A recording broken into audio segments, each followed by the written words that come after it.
Hello नमस्कार, स्वागत सभी प्यारे बच्चों का। कैसे हो सभी भाई? ठीक है। और जो आपका सेमेस्टर 5 राजस्थान यूनिवर्सिटी का पेपर हो चुका है और उसमें वही क्वेश्चंस एग्जाम में देखने को मिले हैं जो हमने रिवीजन बैच में करवाए। ठीक है, तो रिवीजन बैच में जो महत्वपूर्ण क्वेश्चन बताए थे मैंने, और लास्ट में जो यूट्यूब पे अपने वीडियो डाली ताकि जिन बच्चों ने रिवीजन बैच नहीं परचेज किया वो भी एटलीस्ट वो महत्वपूर्ण क्वेश्चनों को पढ़ के चले जाए ताकि उनका भी पेपर अच्छा हो जाए। ठीक है, तो जिन बच्चों ने अच्छे से पढ़ा उनको रियली में हेल्प मिली है, और वास्तव में जिन्होंने रिवीजन बैच लिया था उनसे हमें रिव्यू भी मिला है कि पेपर उनका अच्छा हुआ और रिवीजन बैच से बहुत हेल्प मिली है। ठीक है, वही क्वेश्चन एग्जाम में देखने को मिले जो हमने करवाए थे, और यहाँ पर मैं आपको पेपर बता रहा हूँ और वो वीडियो भी यूट्यूब पे अवेलेबल है, आप मैच करके भी देख सकते हो कि वास्तव में ये क्वेश्चन उस रिवीजन बैच वाली इंपॉर्टेंट क्वेश्चंस थे उनमें से आए हैं। ठीक है, चलिए तो देखते हैं अपन यहाँ पर कि कौन कौन से क्वेश्चन है जो मैंने बताए थे और वो एग्जाम में देखने को मिले हैं। तो आप रिवीजन बैच को ऐसे ही ना समझे कि हम कैसे भी क्वेश्चन उठा के डाल देते हैं और बच्चों को अननेसेसरी मेहनत करवाते हैं। वास्तव में हम उनके लिए रिसर्च करते हैं, उनको समझते हैं कि कौन से क्वेश्चन आ सकता है कौन सा नहीं आ सकता। उस एनालिसिस के बाद में ही आपको रिवीजन बैच में ये क्वेश्चन करवाए जाते हैं। ठीक है, तो देखिए ये पेपर है आपका, अभी लेटेस्ट जो 26 तारीख को हुआ है, और इसमें जो पहला क्वेश्चन है फर्स्ट पार्ट में जो आता है पहला क्वेश्चन, जिसमें 10 क्वेश्चन आते हैं 2 मार्क्स में, उसमें देखो पहला फर्स्ट यूनिट में से जो छोटा वाला क्वेश्चन मिला है वो है किरचॉफ का नियम को समझाइए। किरचॉफ्स लॉ क्या होता है उसको आपको बताना है। ये क्वेश्चन मैंने रिवीजन बैच में करवाया है और वहां पर यहाँ पर भी आपको ये अवेलेबल है, वहां पर जाकर देखोगे तो लास्ट वाले पार्ट में ये अवेलेबल है। फर्मी ऊर्जा स्तर ये हमने नहीं करवाया जो कि सेमीकंडक्टर वाले टॉपिक से आता है, तो ये मैंने आपको क्वेश्चन शॉर्ट वाला नहीं बताया। जेनर भंजन और एवलांस भंजन के बीच में अंतर, ठीक है, ये जेनर जो अपने पास होता है जेनर ब्रेकडाउन, ठीक है, ये मैंने आपको बताया था। अगर जेनर ब्रेकडाउन और एवलांस ब्रेकडाउन में क्या डिफरेंस है, तो आप जेनर भंजन मैंने आपको बताया था। ठीक है, पूर्ण तरंग दृष्टिकारी के 4 लाभ मैंने बोला था लास्ट जो क्वेश्चन बताए थे वहां पर कि ये फुल वेव रेक्टिफायर है, इसको आप अच्छे से पढ़ के जाना। वहां पर आपको फुल वेव रेक्टिफायर पूछ सकता है, उसकी डेफिनेशन, लाभ, या फिर फुल वेव रेक्टिफायर को हाफ वेव रेक्टिफायर में उसके साथ में कंपैरिजन करवा सकता है, तो वही बात यहां पर पूछ ली। और क्वेश्चन 5 है सीएमएमआर का क्या मतलब है, कॉमन मोड रिजेक्शन रेशियो, जो कि आपकी यूनिट 3 का एक अलग पार्ट आता है ऑपरेशनल एम्पलीफायर, तो वो आपको नहीं पढ़ा है, लेकिन रिवीजन बैच में मैंने यह एक ही क्वेश्चन करवाया था आपको कि सीएमएमआर क्या होता है, और वहां पर एक न्यूमेरिकल भी करवाया था अटैच के साथ में। ठीक है, तो मैंने ये लास्ट जो यूट्यूब पे वीडियो डाली उसमें भी मैंने बोला कि सीएमएमआर क्या होता है, इसकी डेफिनेशन और इसकी फुल फॉर्म याद करके जरूर चले जाना, क्योंकि ये पूछ सकता है। और देख लो बिल्कुल एग्जाम में डायरेक्ट ये पूछ लिया। एम्पलीफायर और नेगेटिव फीडबैक मैंने बताया था, और वो अपने पास नेगेटिव फीडबैक किस प्रकार से हेल्पफुल होता है। ठीक है, ये दोलक के लिए बर्कहाउसेन कसौटी ये मैंने बताई थी या नहीं बताई, बताओ भाई।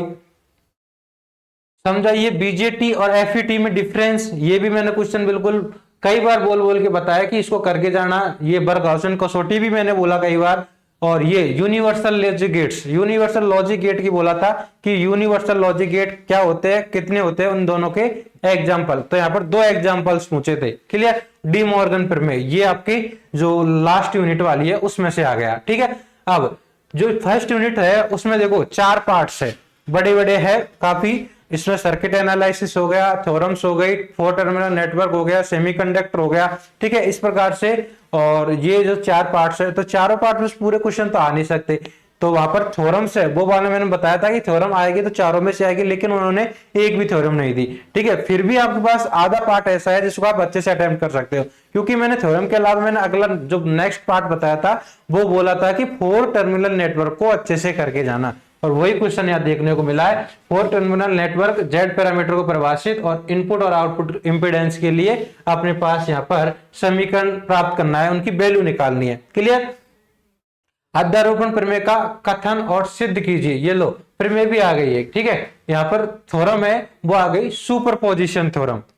ठीक है, सुपरपोजिशन थ्योरम, लेकिन ये थ्योरम मैंने नहीं बताई थी, तो ये अपने पास महत्वपूर्ण क्वेश्चन है, उसमें से बाहर चला गया। मैंने थ्योरम बताई थी आपको, नॉर्टन, मिलर, और एक आई थी मैक्सिमम पावर ट्रांसफर और एक थेवेनिन, लेकिन ये सुपरपोजिशन आ गया, तो ये थ्योरम अपने पास बाहर आई है। ठीक है, अब हॉल प्रभाव क्या है, हॉल प्रभाव आवेश भागों की प्रकृति भविष्यवाणी कैसे कर सकते हैं, तो ये वाला क्वेश्चन है, मतलब ये फर्स्ट यूनिट के ही अथवा वाले क्वेश्चन है, तो ये आपको एग्जाम देखने को नहीं मिले। ठीक है, तो इनको छोड़ सकते हो आप। बाकी फर्स्ट यूनिट में से एक क्वेश्चन ऐसा मिला है जो आपको मैंने बोला था और वो अटेम्प्ट करने लायक था, तो अगर आप पहले तैयार करते तो इस क्वेश्चन को जरूर से जरूर करना था। ठीक है, बाकी फर्स्ट यूनिट में नहीं मिले, बाकी यूनिट में अपन देखे तो देखो मैंने बताया था कि ट्रांजिस्टर के 3 है, उनमें से कॉमन बेस और कॉमन इमीटर ये दोनों कॉन्फ़िगरेशन करके जाना। तो कॉमन बेस कॉन्फ़िगरेशन आ गया, उसमें से सारी चीजें बतानी है, उसकी कट ऑफ रीजन के लिए और एक्टिव और अपने पास सैचुरेशन रीजन के लिए आउटपुट इम्पोर्टेंस जो अभिलाक्षणिक वक्र है वो बनाना है। ठीक है,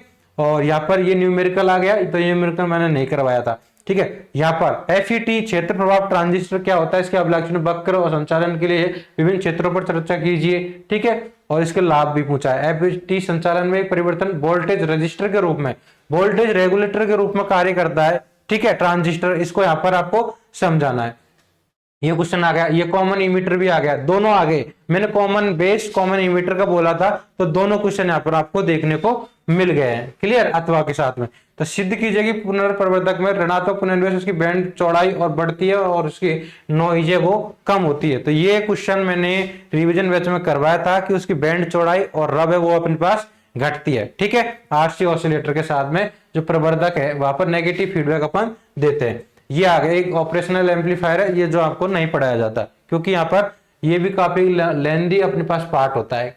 ठीक है, सक्रियात्मक प्रवर्धक का समाकलन के रूप में किस प्रकार से अपन कार्य कर सकते हैं। ठीक है, तो ये अपने पास ऑपरेशनल एम्पलीफायर है, उसको इंटीग्रेटर फॉर्म है, इंटीग्रेटर फॉर्म है। ठीक है, ये इंपॉर्टेंट क्वेश्चन तो मैंने दिए थे, बताया था, आया तो उसमें से ये, लेकिन हमने रिवीजन बैच में इसका सॉल्यूशन नहीं करवाया। बाकी क्वेश्चन तो बताया, आपको इसका सॉल्यूशन सॉल्व पेपर में आराम से मिल जाएगा। ठीक है, तो ये क्वेश्चन हो गए, ये दोनों मैंने करवाए थे, कॉलपिट और RC, ये दो ही करवाए थे मैंने, कॉलपिट RC। ठीक है, तो ये ऑसिलेटर वाले में से दोनों आ गए बिल्कुल, जो दोनों ने करवाए थे।